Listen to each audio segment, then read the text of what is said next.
예, 1부에 이어서 2부에 그 타바로 이인영 대표님을 모시고 아까 이제 간단하게 1부에서는 이제 TTP로 설명을 했습니다만은 지금 구체적으로 한번 토론을 하도록 하겠습니다. 네.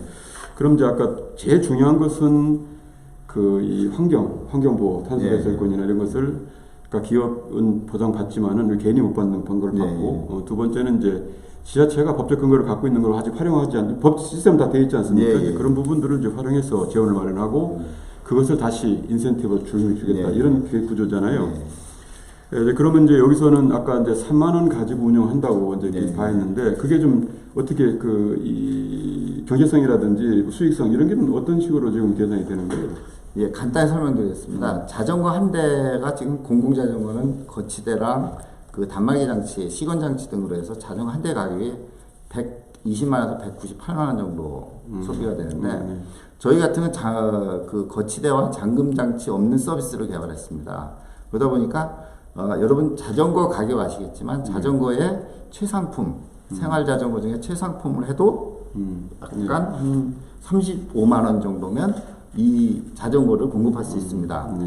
반면에 우리는 자전거 한 대당 약 30여 명의 회원이 공유를 할 수 있어요. 그러면 1년에 3만 원을 받으면 30명씩 받으면 90만 원의 수입원이 발생합니다. 그러면 저희는 자전거는 보통 3년의 이용기간이 있는데 공유를 하다 보면 아무래도 자주 타고 하니까 2년에 하고 남은 거는 저희가 수리를 해서 개발도상국이나 어려운 나라에 기부를 할 생각이고요. 그러니까 2년 사용 계획을 갖고 있습니다. 그러면 자전거 원가가 1년에 18만 원 정도 잡으면 그러면 90만 원 받아서 18만 원 자전거 원가에 수선비, 통신비, 관리비, 이거 자전거 이동하고 여러 가지 뭐 관제센터 등등의 간접비용 다 하면 결국 대당 70만 원 정도 예상을 하고 있습니다. 그래서 돌아갈 수 있다. 70만 원. 그래서 한 영업이익 30% 가까운 수익을 계산하고 있습니다. 이거 제가 너무 예리한 걸 물어본 것 같은데 이거 영업비밀 물어봐가지고 이렇게 쉽게 얘기하면 어떻게 해요? 근데 이거 밝혀지기 때문에 나중에 이익이 나면 우리 자전거 타는 사람한테 충분히 보상해줄 재원으로 사용. 저는 이제 앞으로 미래 사회는 신뢰 사회가 된다 이제 이렇게 생각합니다. 그래서 이제 SNS나 이런 것을 저는 SNS 기록을 우리가 새 시대의 SNS 지문이다 이렇게 이제 표현을 하거든요. 그래서 누가 뭐 이렇게 아니고 뭐든지 신용이 보장되어 있는 사회가 돼야 바람직한 사회가 되지 않겠나 보는데 지금처럼 이렇게 말씀하시는 거예요. 적정 보장을 얻은 거고 오픈시켜서 그래서 그 적정한 이윤을 나누고 또 플러스 되면 그 부분 남은 재원들을 어떻게 또 공공이라든지 돌릴 수 있는 방법이 있잖아요. 그래서 그것을 합의하는 그 과정 그것이 아름답고 또 세상을 또 멋있게 만들지 않겠나 저는 이렇게 생각을 해요. 그렇죠? 제일 중요한 건 남은 좀 현아 칠 거예요. 이게 그거 좀 안 나오면 어쩌나 중요한 말씀인데요. 저희가 이익이 나면 자전거 타는 사람한테 보상을 더 해주면 자전거를 더 탑니다. 그래서 저희는 또 활성화가 됩니다. 그러니까 바로 이제 페이스북이나 이런 것 자체가 규모 경제거든요. 합리적인 소통의 수단을 만들어놨는데 플랫폼에 많은 사람이 들어오면 더 좋은 거잖아요. 그 개념은 저는 이해를 했고 그래서 이제 이건 첫 번째는 우리가 이제 아까 환경이나 보호하는 그런 그 기자재가 하나 있고, 그 다음에 지자체에서 교통 유발이나 이런 부분을 혜택을 보는 부분, 사회적 어떤 그 비용을 줄이는 부분이 하나 있고, 그 다음에 개인적으로는 건강하거나 내지는 또 보상을 받는 그런 게 있잖아요. 그 삼각, 또 사업자는 아까 같이 타당성이 있다면 사각 동맹 자체가 다 이익을 받는 이 때문에 성립이 되는 거잖아요. 그래서 이제 아까 그런 말씀, 일단 기본적으로는 시스템을 같이 도는 지역이든 하나 해가지고 계속 이건 뭐 전국에 바로 할 수도 있고 어느 지역에 한 군데 할 수도 있고 그러잖아요. 그러면 이제 여기에 최초에 몇 대 정도가 이렇게 뭐 좀 그래도 어느 정도는 들어와야 될 거 아니에요. 그럼 어느 정도 부산을 한번 해보겠다라고 했을 때 시범적으로 한번 해보겠다고 했을 때 어느 정도 이 자동조가 필요하겠습니까? 어느 지역이든 물론 뭐 서울시 같은 경우는 서울시 같은 큰 동네도 447대로 시작을 했거든요. 그러니까 그런데 지금은 이제 규모 경제가 약간 필요하니까 저는 뭐 1차 로트를 3,000대 정도로 보고 있습니다. 그러면 이제 10억 정도. 아까 사전에 조금씩 토론을 할 때 일부 저기에서는 이제 여기에 부산시가 평지가 많이 없고 뭐 이렇게 조금 고도가 있는 이런 데인데 괜찮겠느냐 이런 것도 있었고요. 또 이제 우리 일부에서는 여기 관광지이기 때문에 그런 인프라와 같이 나름대로 이벤트를 만들었을 때 시너지 효과가 재미가 있어야 될 거 아니에요. 그래서 이제 그런 얘기도 있었고 많이 있었어요. 아까 그런 문제들 어떻게 극복? 일단 좋은 거는 이제 나중에 하면 되겠지만은 그런 문제들, 이 지역성 특성 이런 것들을 어떻게 좀 극복해 나갈 건지 이런 좀 대안을 좀 말해 주시죠. 예, 좀 간단히 말씀드리면 지형적으로 언덕이 있는 것을 가장 많이 말씀하시고 두 번째로는 자전거 도로의 불비에 대해서 말씀하십니다. 그 두 가지. 자전거 도로는 모든 지방자치단체장이 현재 확충하려고 노력을 하고 있고요. 확충이 확충이 될 거라고 예상을 합니다. 그렇지만 경사면은 어쩔 수가 없습니다.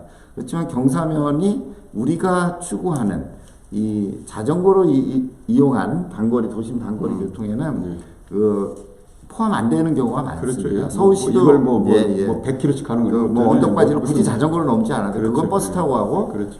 평지를 자전거로 이용하면 되는 거고요. 또 이 재미가 들이면 언덕을 올라가는 것 자체에 또 희열을 느끼는 자전거 라이더도 있고요. 그래서 문제는 되지만 그것이 결정적인 장애물은 아니라고 봅니다. 그러면 이제 거점이라든지 자전거를 어디다 갖다 놓고 뭐 이렇게 이제 이용하기 좋게끔 해야 될 거 아니에요? 그러면 어떻게 이제 그런 어떤 그 시스템으로 운영을 하겠습니까? 가장 좋은 거는 우리가 빅데이터 얘기하는데 우리 이 자전거 숫자가 많아지면 자전거의 이동 패턴이 있습니다. 이미 지금 다른 시에서 한 걸 가지고 자전거 이동 패턴이나 시간대별 이동 동향이 많이 분석이 되어 있습니다. 서울시 따릉이부터 이런 것들을 토대로 하면 결국 이동 패턴에 따라서 이동 수요가 발생했을 때 그것을 반대 역으로 이동시키는 모티브가 필요합니다. 그거를 저희는 또 할 수 있는 그 기술이라기보다도 아이디어와 그 방안을 갖고 있죠. 이렇게. 네. 그리고 이제 AS가 가장 문제인데 이 자전거 고장 나기 전에 오는 주요 거점에 저희가 한국 독립동지회랑 이미 제휴를 해서 거점별로 노인 일자리 창출로 해서 예방적 수선 조치하게 나사가 약간 풀린 걸 체크해서 조여만 줘도 자전거 고장 안 납니다. 아까 그 노인 일자리에 갖춘다고 그랬어요? 네. 아까 그 되게 좋은 거예요. 네, 이미 그러면 한 번 더 효과가 있네요. 지금 이제 노인 일자리 중요한 문제거든요. 노인들이 할 수 있는 굉장히 좋은 일입니다. 얹어졌구나. 상당히 그런 측면에서는 좋고요. 그러면 이제 아까 이용 방법이라든지 이런 시스템이 구축이 됐지 않습니까? 이제 그렇게 하면은 이제 여기서 한번 기획을 해가지고 하겠다라고 하면서 홍보하면서 이제 하면 되는 거네요. 이제 그게 이제 그다음에 이제 저 입장에서는 우리 부산시에서 부산시가 이제 관광 아까 인프라도 좀 돼 있고 우리 강서 쪽에 이럴 때는 이제 에코시티 이런 것도 시범 단지를 운영하고 있습니다. 그래서 제주도도 무천하지만 우리가 첨단 어떤 그다음에 블록체인도 우리가 특구예요. 그래서 그런 걸 감안해서 우리가 먼저 좀 시범을 하고 뭐 이건 한 6개월이나 하고 난 뒤에도 바로 전국을 할 수 있는 거 아니에요. 그렇죠. 그리고 또 그렇게 할 수 있는 방법이 있어요. 근데 예를 들어서 아까 3,000대를 한다고 그럼 자금을 어떻게 모으는 거예요? 그게 좀 궁금하네. 자금은 두 가지 방법인데요. 저희가 이미 블록체인 기술로 자금 조달을 준비해 놨고요. 4월 중에 20억 정도 투자받게 돼 있고요. 기본적으로 금융기관에서 이 사업지와 사업 대상만 확보가 되면 투자 의사는 서울시 따릉이 전량 인수하는 것도 투자할 의사가 그건 있습니다. 무슨 엔젤 투자예요? 아까 말씀드렸듯이 저희 수익 모델은 아주 단순합니다. 기관들이 좋아하는 투자 모델. 그래서 이제 우리 공공기관, 우리 도로교통공단 역시도 이제 우리는 그 기관 자체의 목적 자체가 교통사고를 줄이거나 내지는 이렇게 혼잡한 이런 문제, 교통이 원활한 흐름 이런 것들을 이제 도우려고 하고 그다음에 이제 운전면허 시험장도 운영을 하고 그다음에 교통 TVN 한국교통방송도 각 지자체 시도에 있습니다. 그래서 그 역시도 이제 정보를 공급해서 이 원활한 교통 소통 이걸 이제 목적으로 하는데 아까 같이 이 부분에 굉장히 도움이 많이 된단 말이에요. 저희들도 이제 같이 깊은 관계가 있어서 이렇게 이제 모셨는데 이제 저희들이 지금 이제 생각하는 건 뭐냐면 우리가 자전거에 관해서도 관심이 좀 있습니다. 뭐냐면은 외국에서는 자전거가 면허증이 있어요. 자전거. 근데 우리는 아직 없어요. 근데 시범으로 그냥 민간 단체나 지자체 이런 데서 어린이를 대상으로 해서 시범으로 한번 해보고 1년에 한 번씩 우리 행사를 합니다. 네.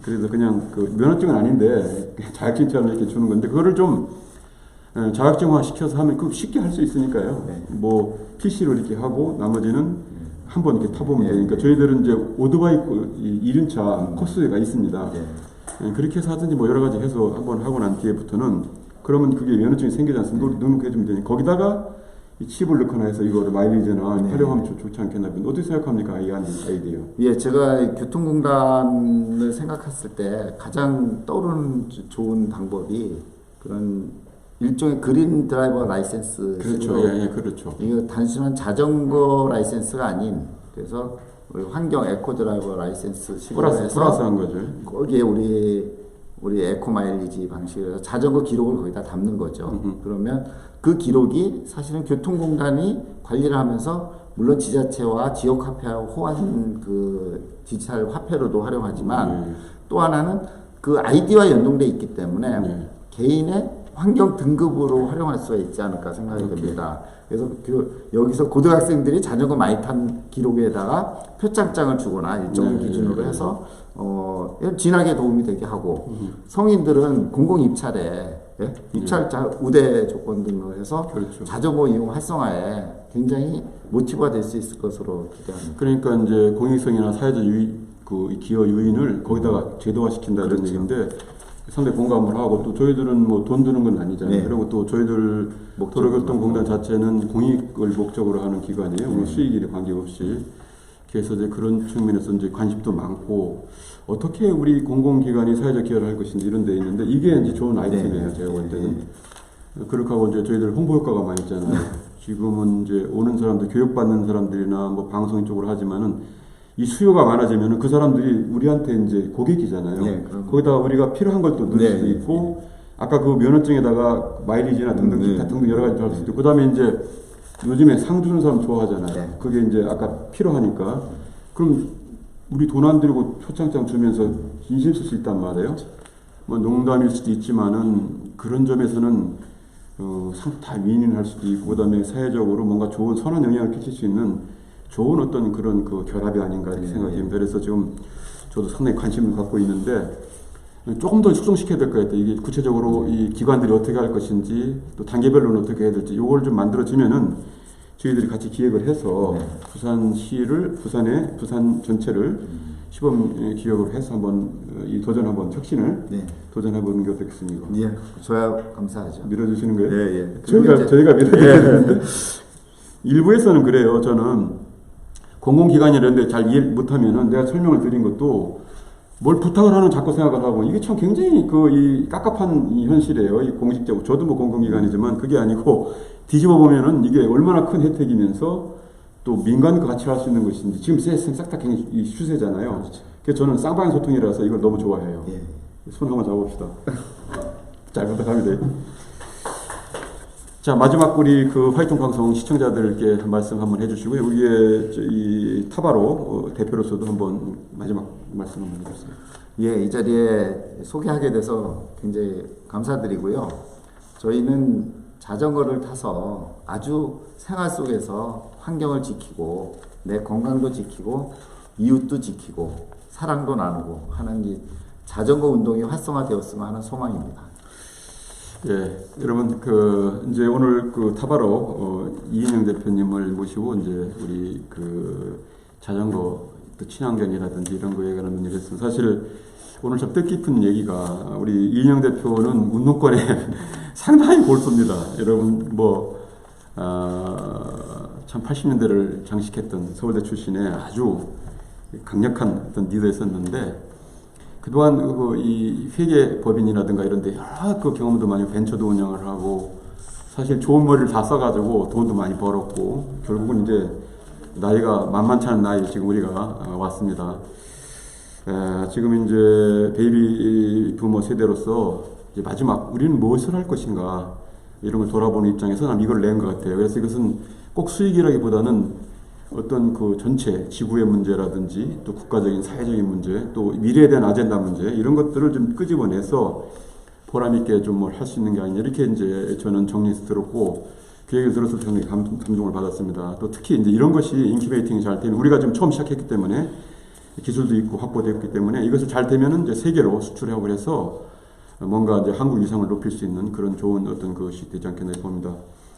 흔히 이제 우리가 그 운동권 하면은 거칠고 내지는 고집불통이고 한 거 이렇게 얘기를 물론 이제 그런 점도 있고 저는 또 반대로 경찰을 했기 때문에 둘이 이렇게 만나서 이렇게 얘기할 수 있다는 게 너무 지금 신기하고 그래요. 근데 우리가 나이가 이 정도 됐으면은 이제 기존에 있는 이런 것들 저희도 과거에 저도 역시도 이 실패의 그런 결과물이라고 지금 얘기를 하는데 많은 실패를 했습니다. 그다음에 공부하면서 지금 왔는데 이영 대표 마찬가지 그럴 겁니다. 그래서 지금은 새롭게 우리가 후배들을 위해서 그 아픈 상처들을 어떻게 우리가 극복해 왔는지 그런 결과물을 가지고 이런 좋은 이 프로젝트를 가지고 대한민국을 육성하고 그다음에 우리 나름대로 역할을 해서 이 진짜 우리 DNA 대단한 DNA를 갖고 있지 않습니까? 우리 민족성들 이것을 한번 세계 만방에 드러냈으면 좋겠습니다. 그래서 반드시 세계 우뚝 서는 선진국이 됐으면 좋겠습니다.